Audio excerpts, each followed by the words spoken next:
He came to erase her from existence, nothing more than a name on a mission. But when he found her, she wasn't a weapon. She was warmth, laughter, and light. Now he's broken every rule to protect the very girl he was sent to destroy. Because something ancient is waking inside her and the stars are watching. When the council sends their ships, will she run? Or will the earth rise with her? Stay with us, because what happens next will change everything. If you are new here, then please subscribe this channel and show thumbs up by liking the video. Now let's move to this wonderful story. Norel stood on the edge of a rocky cliff, his long coat fluttering as cold wind pushed against him. Below him, the small earth town rested in silence, bathed in the soft light of early evening. The homes looked like scattered boxes, their windows glowing with warmth. The one he watched most closely was smaller than the others. Its roof was cracked and its walls were painted in fading blue, but it felt alive. Soft golden light spilled through its windows like a quiet song, and inside the target moved. Her name was Elia. Norel didn't understand why someone like her had been marked for death. She moved through her home like a soft breeze, cooking something that filled the air with rising steam. A brown dog circled her feet, wagging its tail. She laughed. It was not a laugh of power, not a laugh of danger. It was light and soft, like music played on water. She didn't know she was being watched. She didn't know that far above her, hidden in the clouds and shadows, someone had come to end her story. Norel's orders were clear. The Union feared what she was becoming. They believed her blood was changing. Her DNA, they said, held ancient energy, something that could shift the balance of many worlds. She was still human on the outside, but something within her had started to wake. And when it fully woke, she would be too dangerous to live. He had been sent to stop that from happening. Norel had landed 5 days ago. His ship, cloaked and quiet, rested under thick trees just outside the town.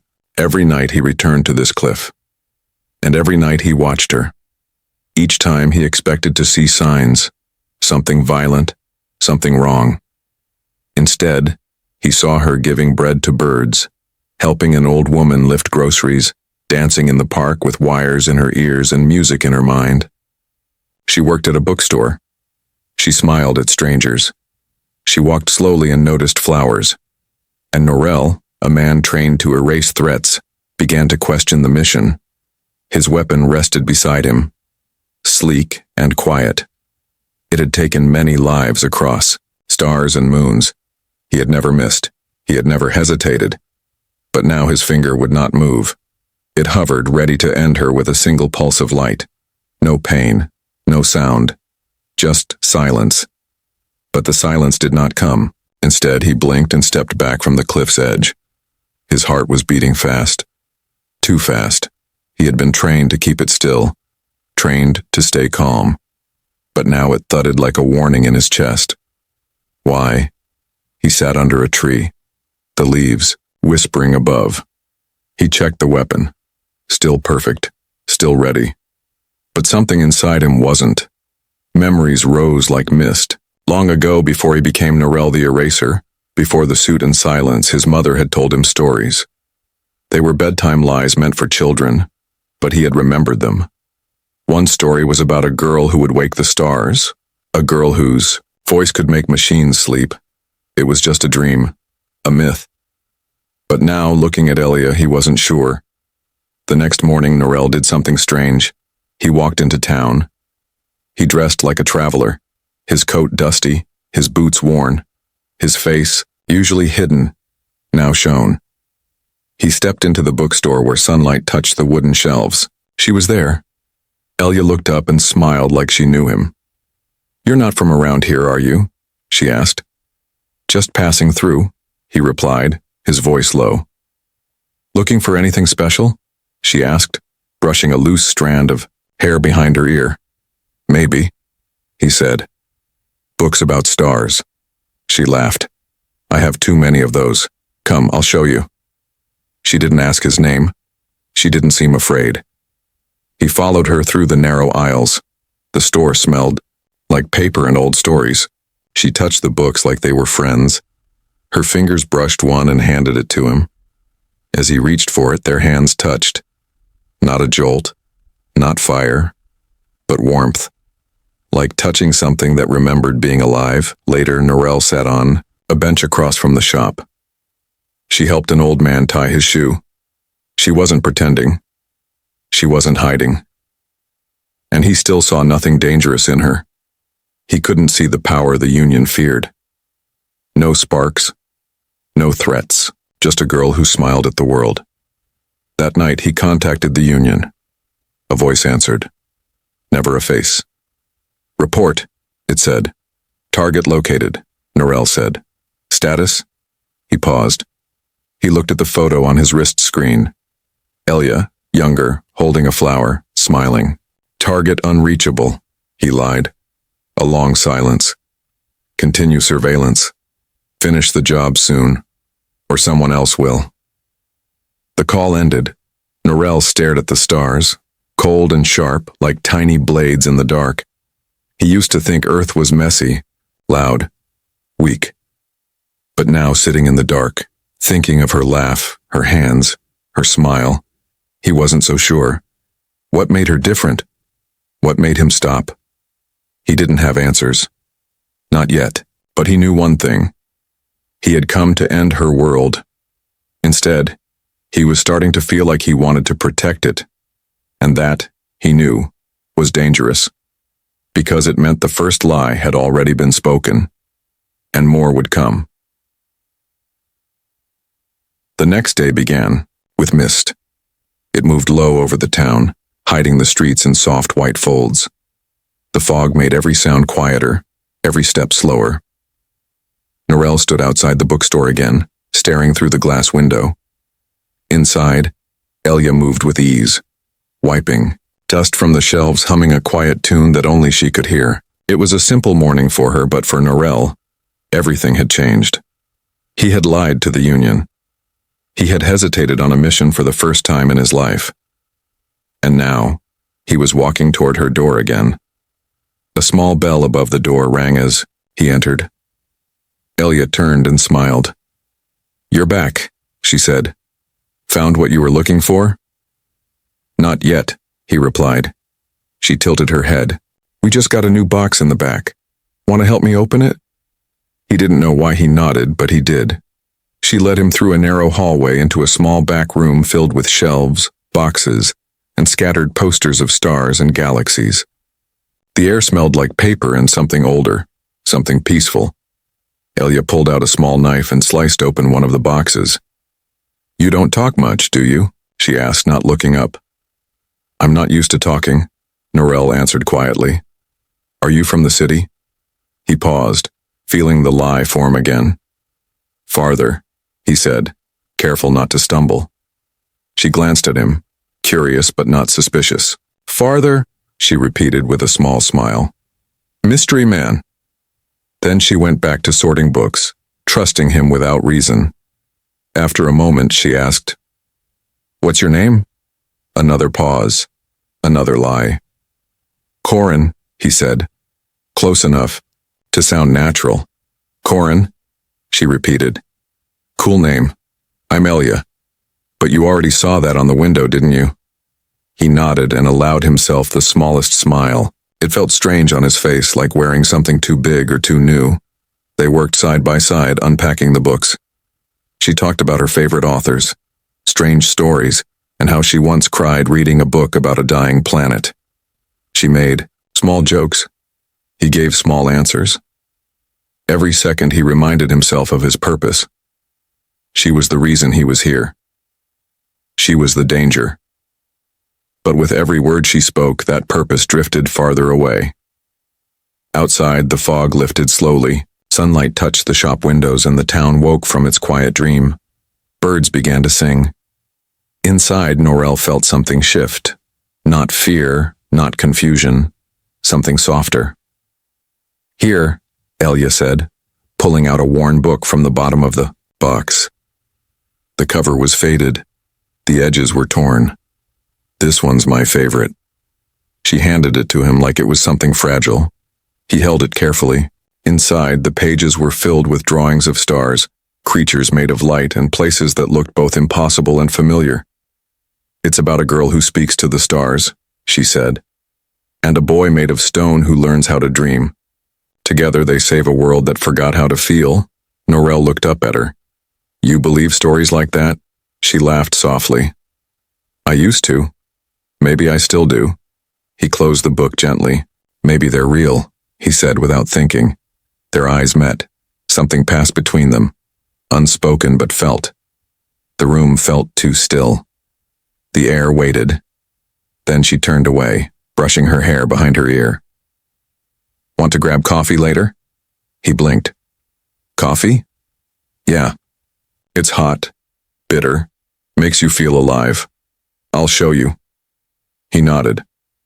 All right. He didn't know why he agreed. Maybe it was the way she looked at him. Maybe it was how she smiled like he wasn't a threat. Maybe it was because for the first time, he wanted to be seen. Later that day, they walked through the quiet town. Her voice filled the space between old buildings and fading signs. She talked about books, lost keys, and how she once climbed a tree to see a comet. Norel listened, saying little. His mind stayed busy, his senses sharp but not for danger. He was watching her, noticing how the light followed her, how the air around her always felt warmer. They came to a small garden near the town's edge. The plants were dry, the flowers limp. It was the end of autumn. Most things had already given up. Ilya walked ahead, kneeling by a dead tree with twisted branches. She didn't say a word. She just placed her hand on the bark, closed her eyes, and breathed deeply.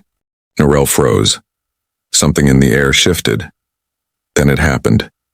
The tree began to glow. Not like fire, not like machines. It was soft, like light from the moon behind a cloud. The bark shimmered. Small green leaves pushed through the branches. The ground warmed slightly. Even the wind stopped like it was watching. Norel didn't move, didn't blink. Fear returned, clean, sharp, cold. This wasn't human. It wasn't normal. But it wasn't violent. It was beautiful. Ilya stood and brushed the dirt from her jeans. She looked back at him and smiled as if nothing strange had happened. You ever see something die and then live again? She asked. Not like that, he said, his voice dry. She nodded. No questions. No explanations. Like she didn't even realize what she had done. They walked on. But Norel didn't feel the ground under his feet. His mind raced. His training screamed. He had been taught to detect danger, to sense power before it exploded. Ilya didn't set off any alarms. Her energy was quiet, almost asleep. But when her hand touched the tree, something had awakened. Something older than machines, older than the Union. That night in the forest, Norel opened a secure channel. His communicator blinked with blue light. A device on his temple blocked any tracking signals. When the voice of the Union answered, it came without image, cold and direct. Report. Subject shows unusual behavior, Norel said. Not aggressive. Energy is not weaponized. Elaborate. She caused a dead tree to bloom. No tech. No devices. It was natural. Instinctive.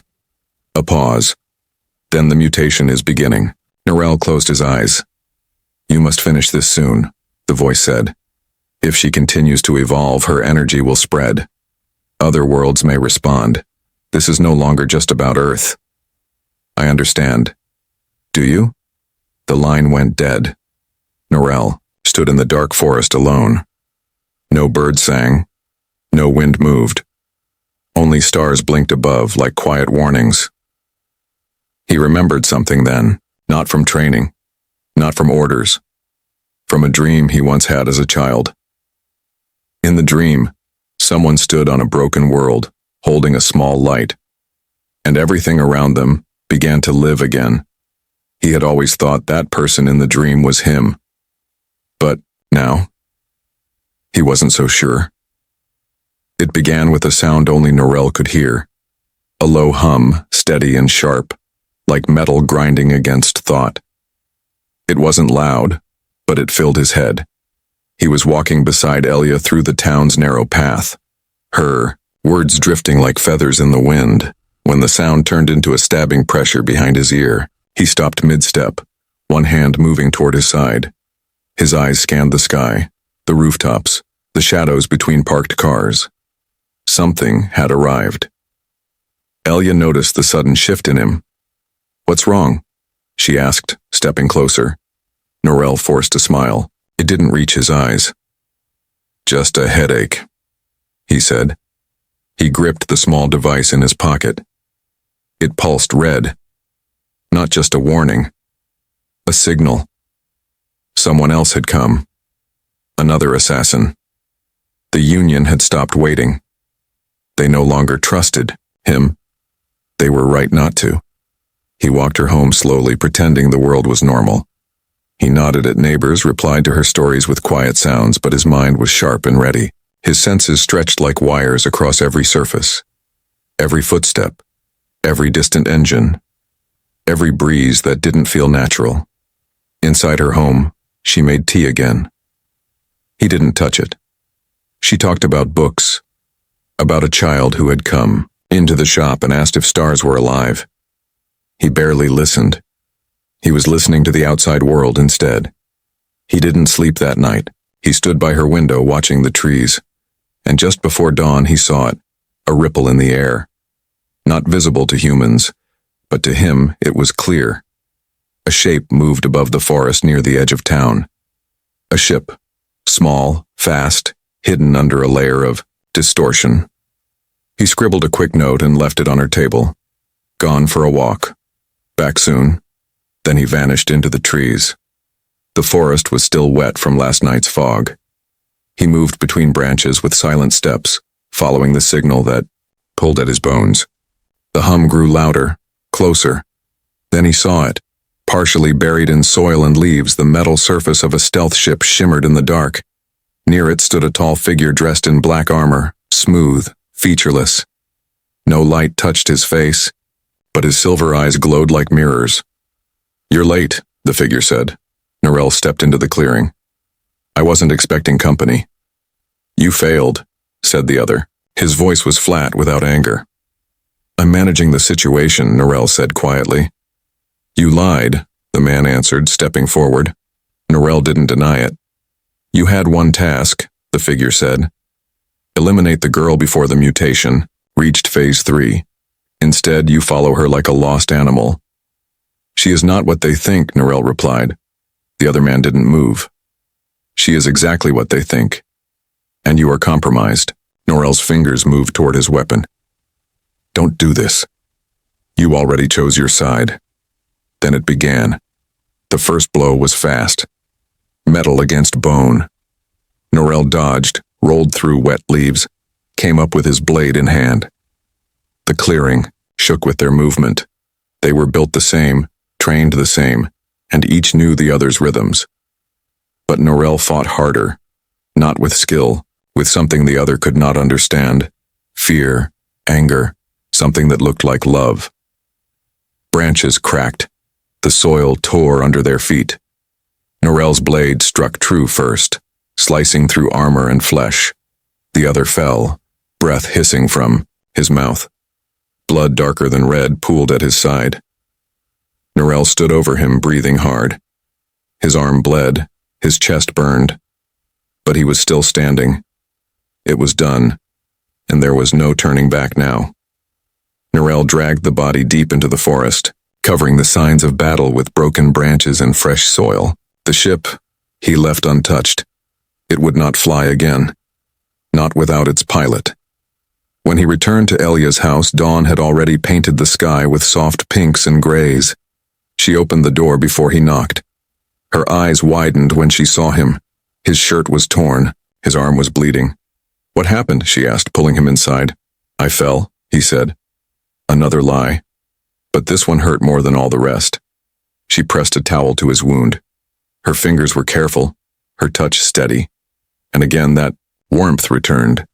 It wasn't just kindness, it was something deeper. Something that settled in his chest like a small fire.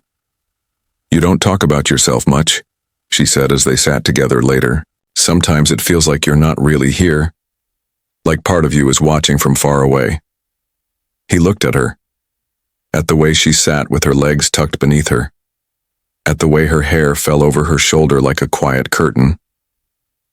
"Maybe I am," he said. She nodded. "Well, I'm glad the part that's here stayed."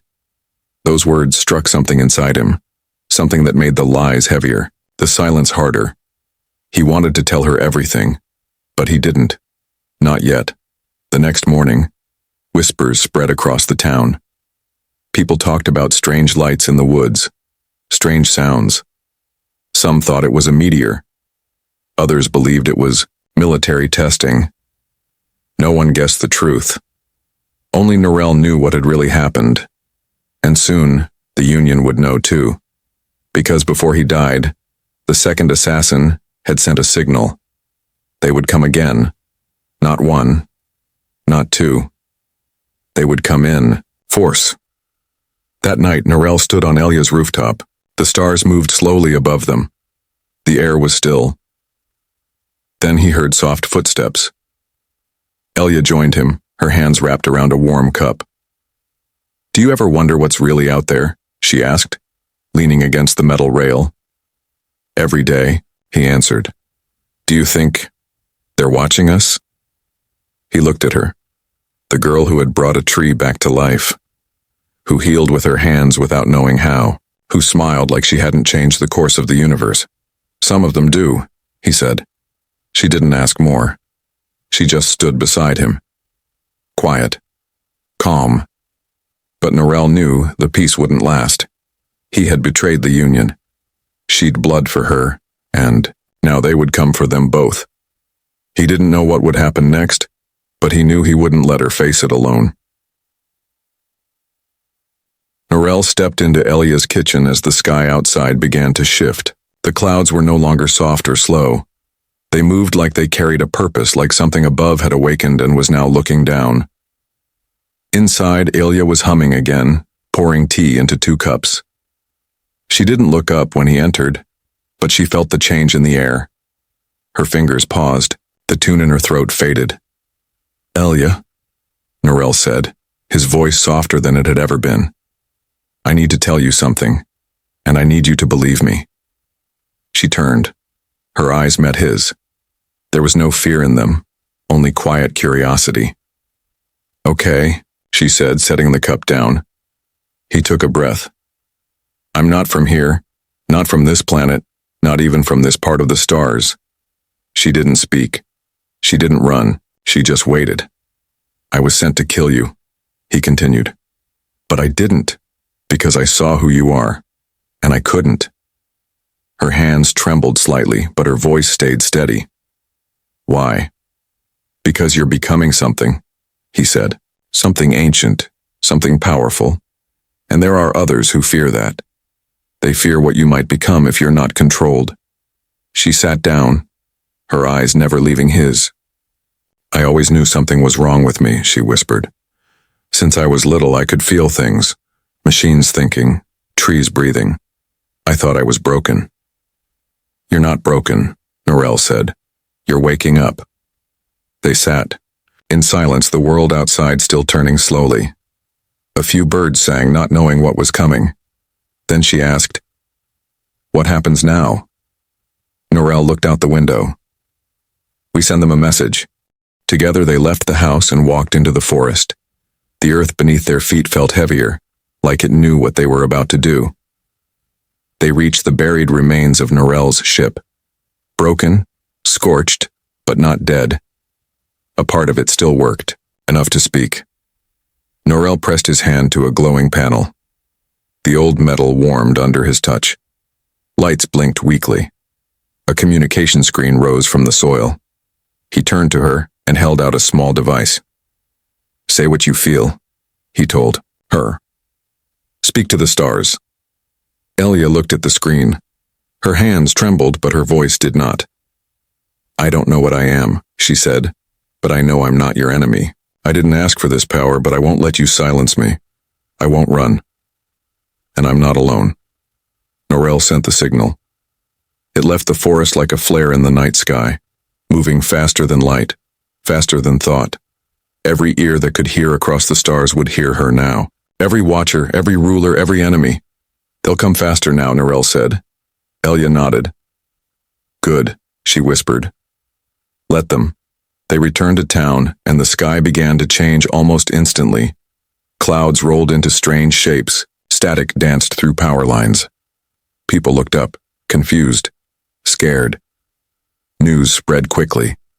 Satellites stopped responding. Something was coming.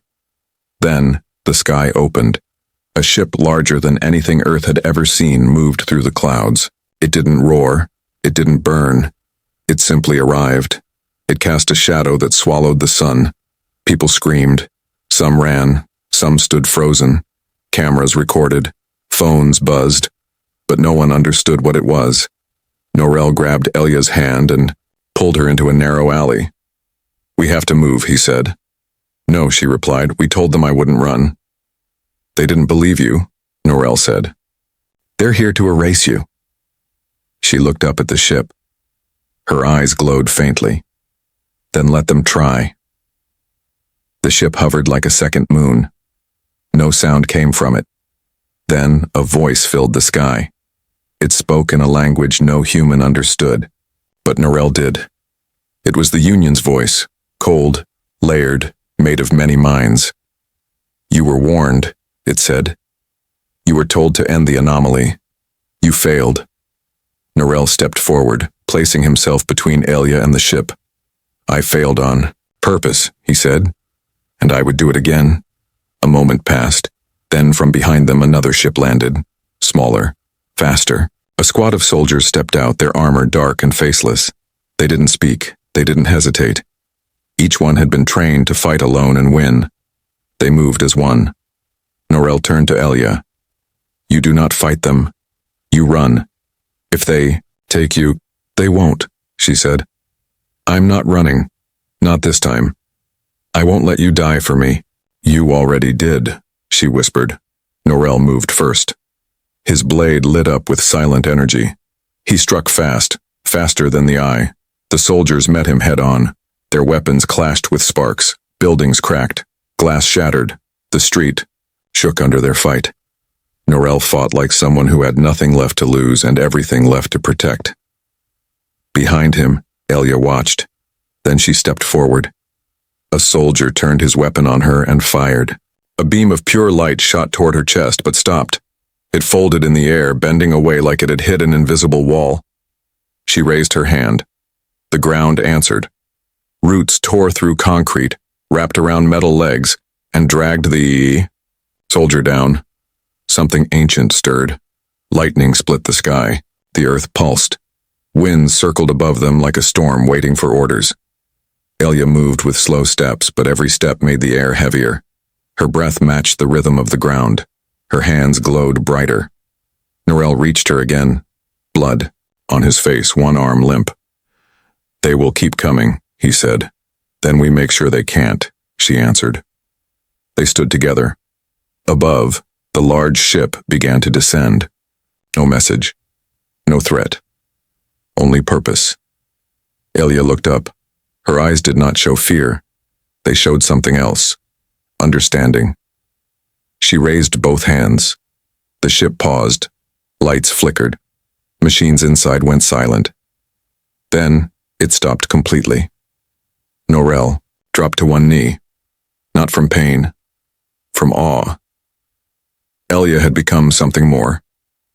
Not just power. Not just change. Balance. The ship above blinked out, dead in the sky. The message had been received. The sky began to clear. Broken clouds drifted apart. Sunlight returned. The people below stepped out from their homes slowly. The world held its breath. And for the first time, it didn't tremble. Norel leaned against the wall of a building. His body hurt in places he couldn't name. Elia sat beside him, her hand glowing. She pressed it to his chest. Light spread through his veins. Warmth pushed into old scars. He looked at her. You could have left, she said softly. I did, he answered. I left everything. She reached for his hand. Together they sat as the stars above watched in silence, not as enemies, but as witnesses.